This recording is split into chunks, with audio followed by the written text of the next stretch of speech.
Hello everyone, welcome to our YouTube channel education plus. और कैसा चल रहा है पढ़ाई आप लोग का? ठीक है। उम्मीद करते हैं कि तैयारी बिल्कुल सही चल रहा होगा। जितना लेक्चर हम लोग कंटिन्यू पढ़ लिए हैं अभी तक, ठीक है, वो सारा आप लोग देख लोगे होंगे और क्वेश्चन भी प्रैक्टिस कर लिए होंगे।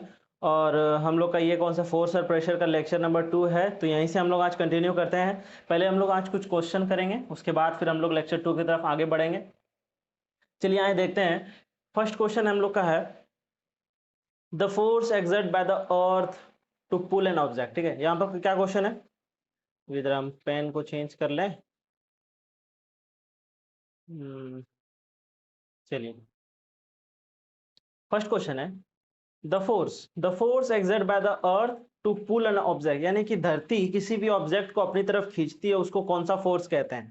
ठीक है, फर्स्ट है क्या उसे ग्रेविटेशनल फोर्स कहते हैं, कॉन्टैक्ट फोर्स कहते हैं, मस्कुलर फोर्स कहते हैं, या फिर इलेक्ट्रोस्टैटिक फोर्स कहते हैं। ठीक है, तो क्वेश्चन के हिसाब से कोई भी जैसे कि धरती पर कोई सामान है रखा हुआ है, किसी चीज को हम लोग ऊपर भेजते हैं तो वापस क्या होता है, धरती की तरफ ही आ जाता है। ऐसा तो नहीं होता हम फेंकते हैं निकल गया बाहर, धरती से दूर चला गया। यानी कि कोई फोर्स इस चीज को, इस ऑब्जेक्ट को वापस लाता है, उसको क्या कहते हैं, ग्रेविटेशनल फोर्स। तो सही आंसर क्या है, ग्रेविटेशनल फोर्स। ये रॉन्ग हो जाएगा, ये भी रॉन्ग हो जाएगा और ये भी रॉन्ग हो जाएगा। चलिए हम लोग आगे बढ़ते हैं। नेक्स्ट क्वेश्चन है muscular force is also called. Muscular force को हम लोग क्या बोलते हैं? मस्कुलर फोर्स क्या है, यानी कि कोई भी ऑब्जेक्ट रखा हुआ है, हम लोग क्या कर रहे हैं, इस पे फोर्स लगा रहे हैं।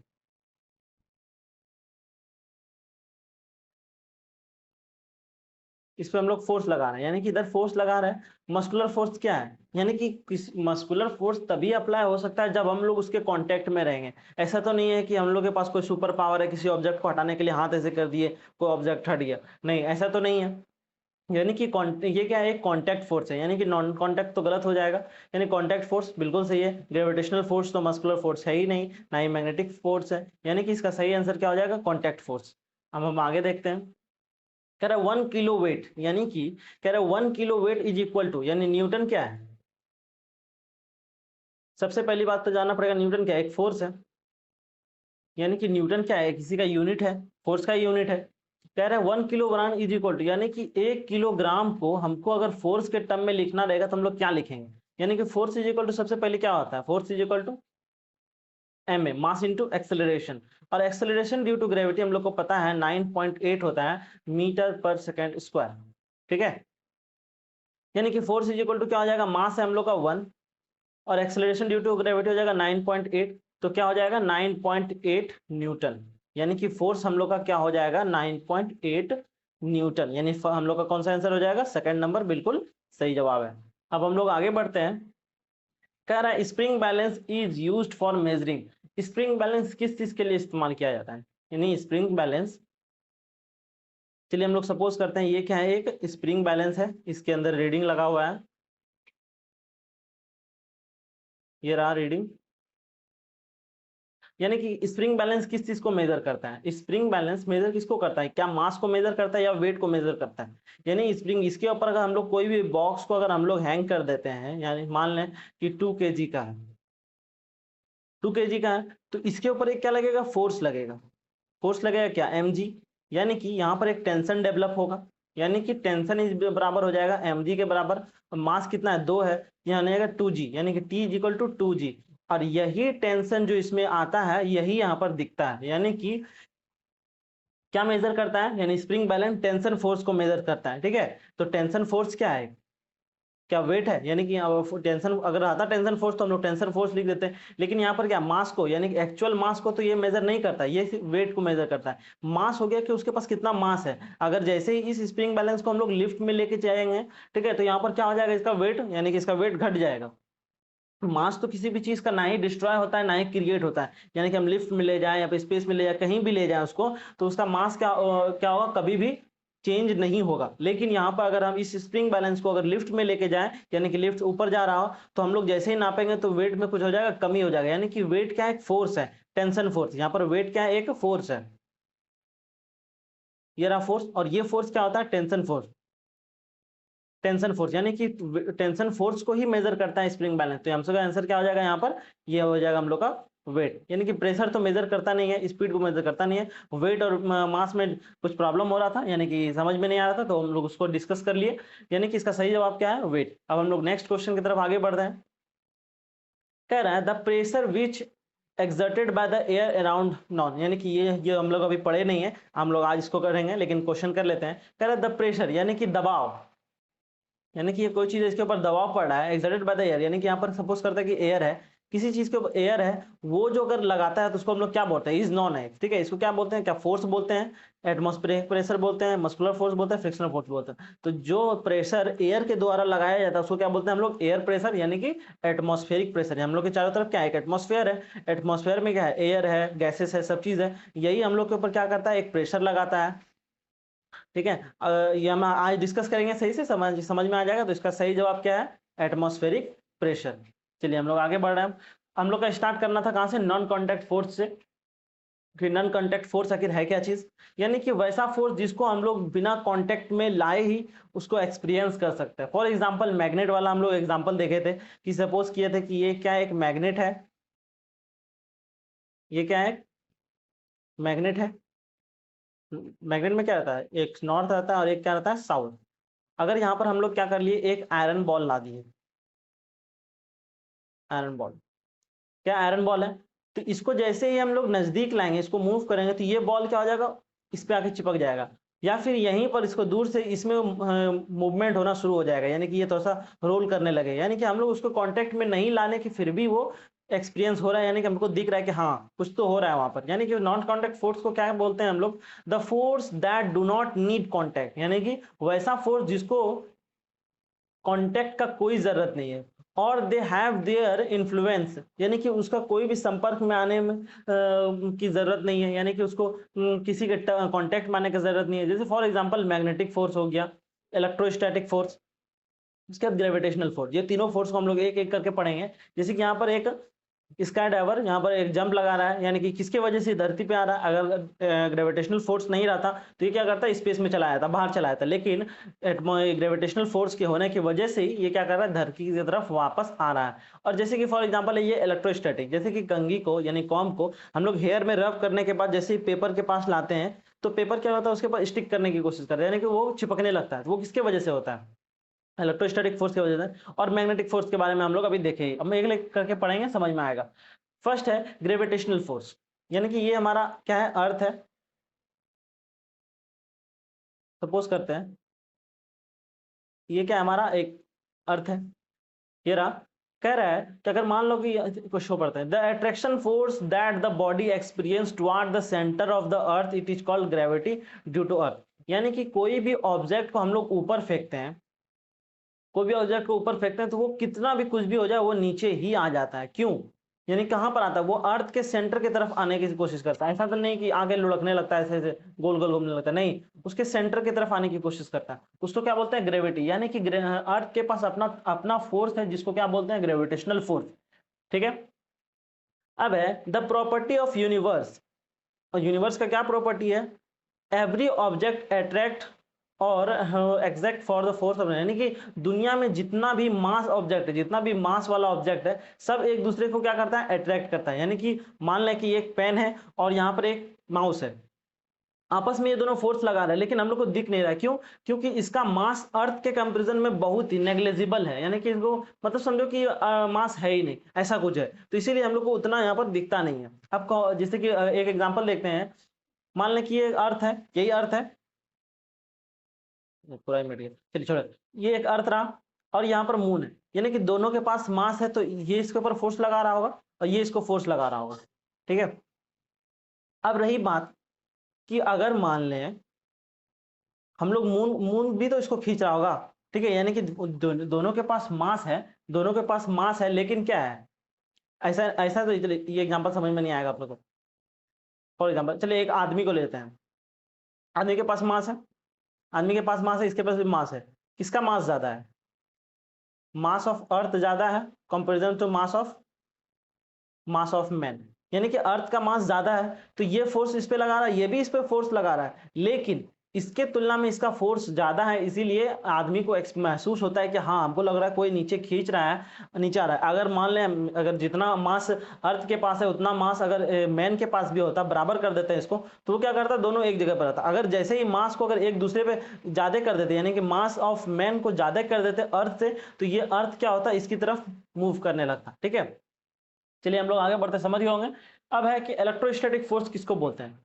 इलेक्ट्रोस्टैटिक यानी electrostatic the force of attraction और रिपल्सन। क्या है यहाँ पर, अट्रैक्शन और repulsion experience by A charge body. Charge body मतलब सपोज करते हैं कि ये एक रॉड है,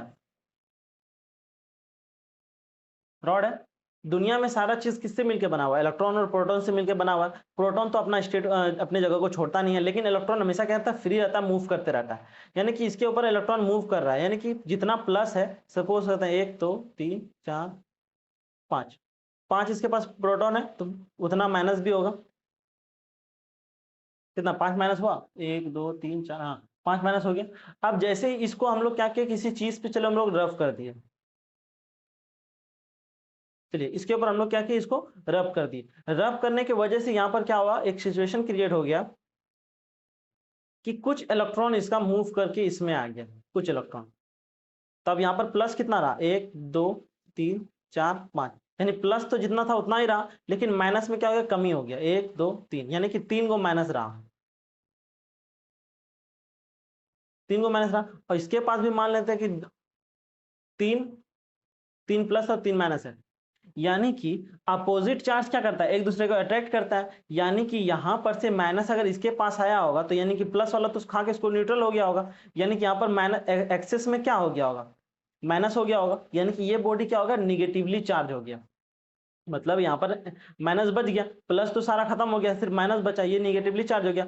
और यहाँ पर प्लस 5 गो है, अब माइनस 3 हो गया, यानी कि ये दोनों एक दूसरे से मिलके खत्म हो गया, ये भी खत्म हो गया। लेकिन एक क्या हो गया, एक यहाँ पर और एक यहाँ पर, 2 बच गया, यानी कि 2 प्लस इसके पास बच गया। यानी कि हो गया बॉडी क्या हो गया, चार्ज हो गया। और कैसा चार्ज हो गया, पॉजिटिव चार्ज हो गया, पॉजिटिवली चार्ज हो गया।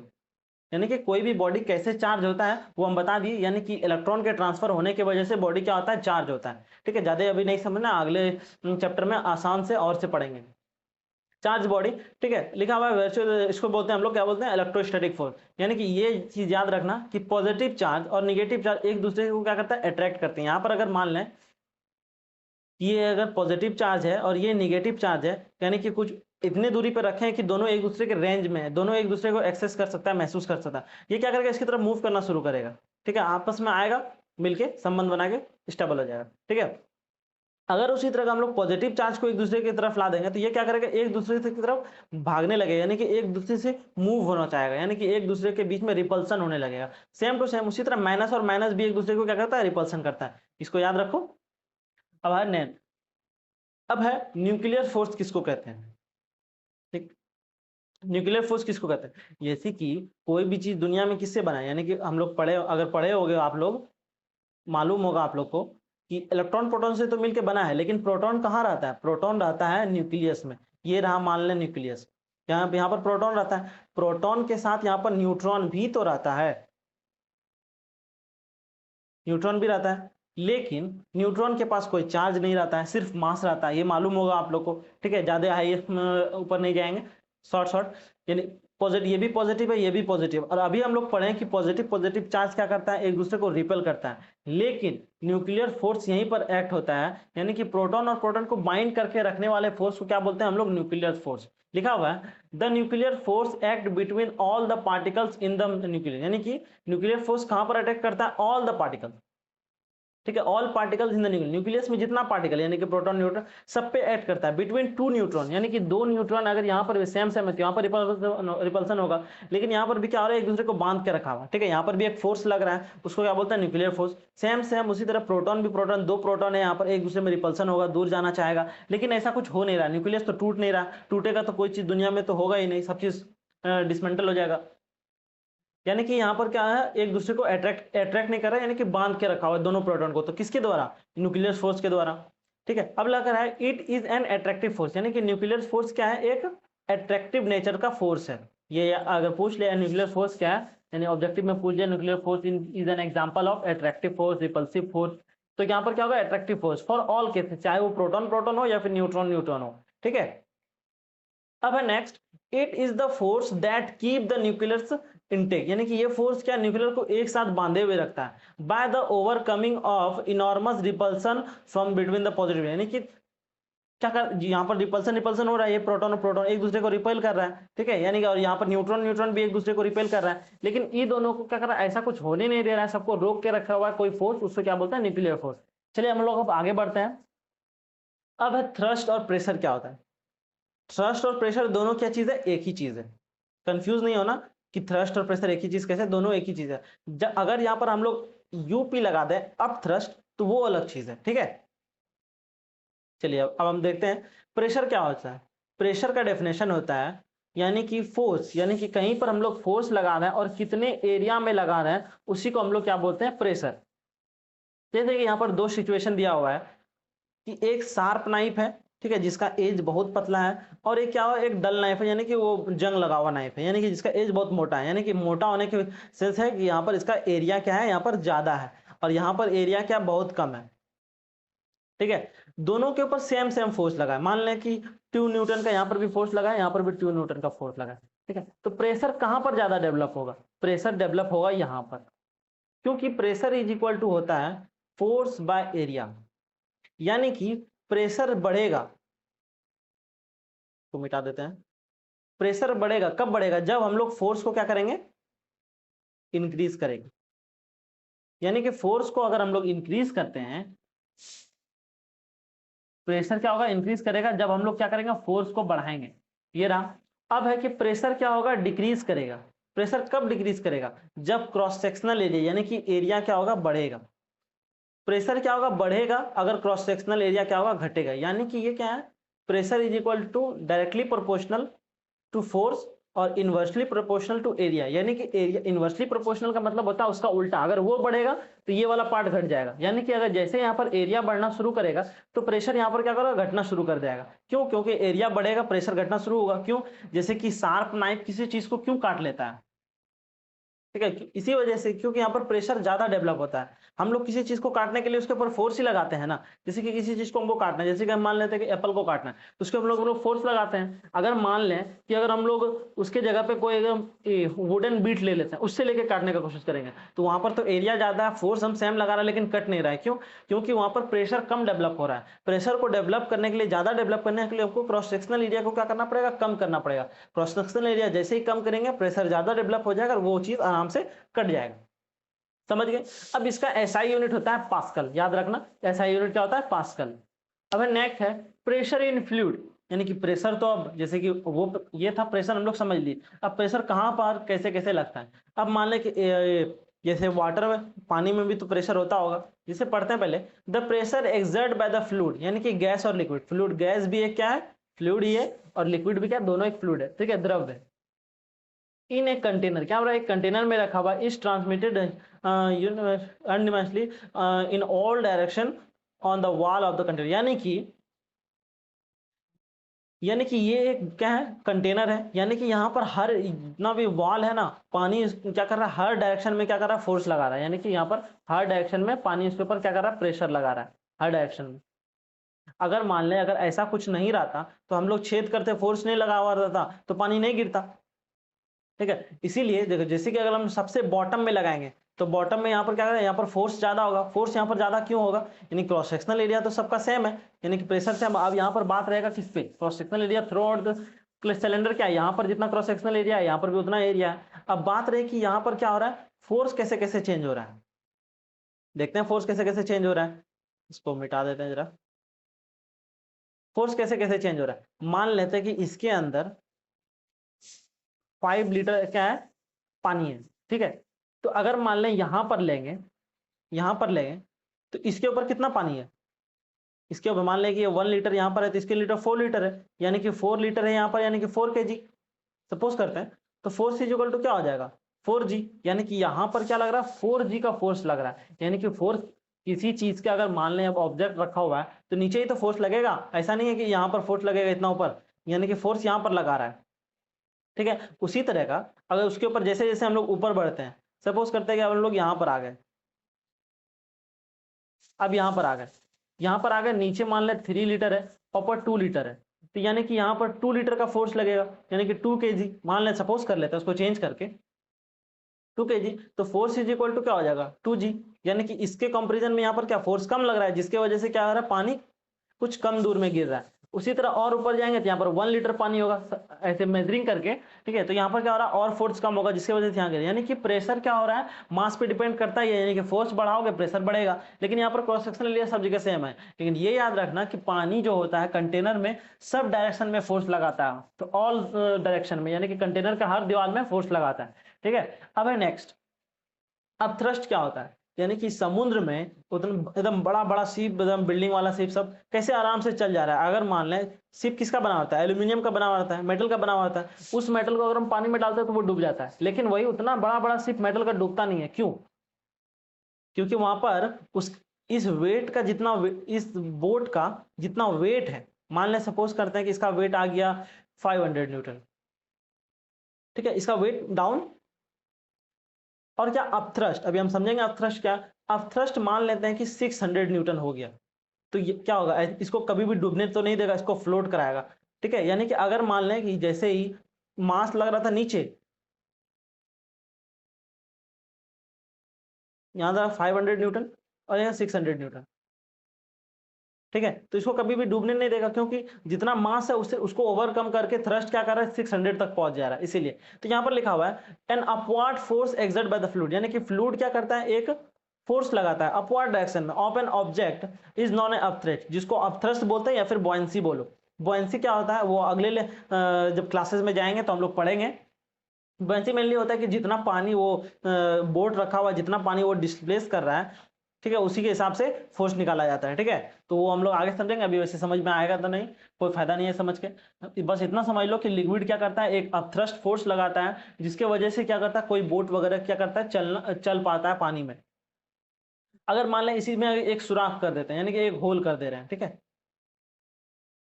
एक होल कर दे रहे हैं, होल कर रहा है, यहां से पानी इसमें जाना शुरू हो रहा है, पानी जाते जाते जाते जाते, यानी कि 500 न्यूटन था, अब पानी जाएगा तो वेट बढ़ते जाएगा, बढ़ते बढ़ते बढ़ते बढ़ते बढ़ते बढ़ते यहाँ पर क्या हो गया, 700 न्यूटन तक फोर्स बढ़ गया। तो अब क्या होगा, ये क्या होगा, पूरा का पूरा बोट क्या हो जाएगा, सिंक हो जाएगा। समझ गए? अब हम लोग आगे देखते हैं। अब है कि एटमॉस्फेरिक प्रेशर क्या चीज है। एटमॉस्फेरिक प्रेशर क्या, एटमॉस्फेरिक प्रेशर हम लोग आगे देखेंगे, लेकिन उससे पहले क्या देखते हैं, गैसियस प्रेशर। गैसियस प्रेशर क्या चीज, ठीक है, gas exert the same pressure on the wall of the container in all direction. जैसा फ्लूइड में था, गैस भी क्या एक फ्लूइड है, यानी कि एक गैस को अगर हम लोग कंटेनर में भर देंगे तो वो दीवार में सभी डायरेक्शन में क्या करेगा, फोर्स लगाएगा, ठीक है, उसी को क्या बोलते हैं, प्रेशर लगाएगा, उसी को क्या बोलते हैं हम लोग, गैसियस प्रेशर। यानी कि pressure exert by the gas, यानी कि गैस के द्वारा कोई प्रेशर एक्सर्ट करने वाले की चीज को हम लोग क्या बोलते हैं, गैसियस प्रेशर।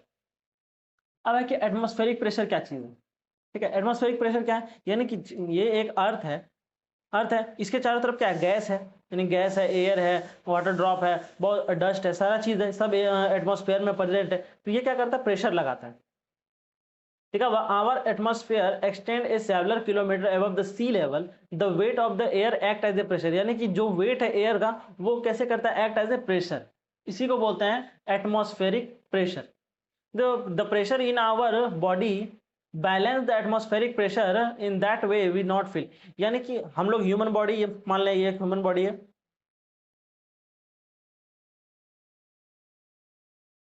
ये ह्यूमन बॉडी है, यानी इसके ब्लड का भी अपना कुछ प्रेशर है और एयर अपना कुछ प्रेशर है, यानी कि इसके बॉडी का प्रेशर और इसके बॉडी का प्रेशर सेम हो गया है। इसी वजह से क्या होता है, हम लोग को फील नहीं होता है कि क्या कर रहा है, बाहर से भी हम लोग को कोई प्रेस कर रहा है। यानी कि मान लें अगर हम लोग के शरीर में अगर उतना प्रेशर नहीं होता कि एटमॉस्फेरिक प्रेशर को हम लोग बैलेंस कर सके, ऐसा लगता कि कोई हम लोग को पकड़ के दबा रहा है, ठीक है, यानी कि कोई हम लोग को एयर तो चारों तरफ है, तो जैसे लगेगा हम लोग को दबा रहा है। अगर मान लें कि किसी तरह अगर हम लोग पूरा बॉडी का अगर हम लोग प्रेशर जीरो कर दें, तो इसके प्रेशर की वजह से पूरा बॉडी क्या हो जाएगा, फ्लैट हो जाएगा, चिपटा हो जाएगा, क्योंकि अपने एटमॉस्फेरिक प्रेशर उसको दाब के चिपटा कर देगा, फ्लैट कर देगा।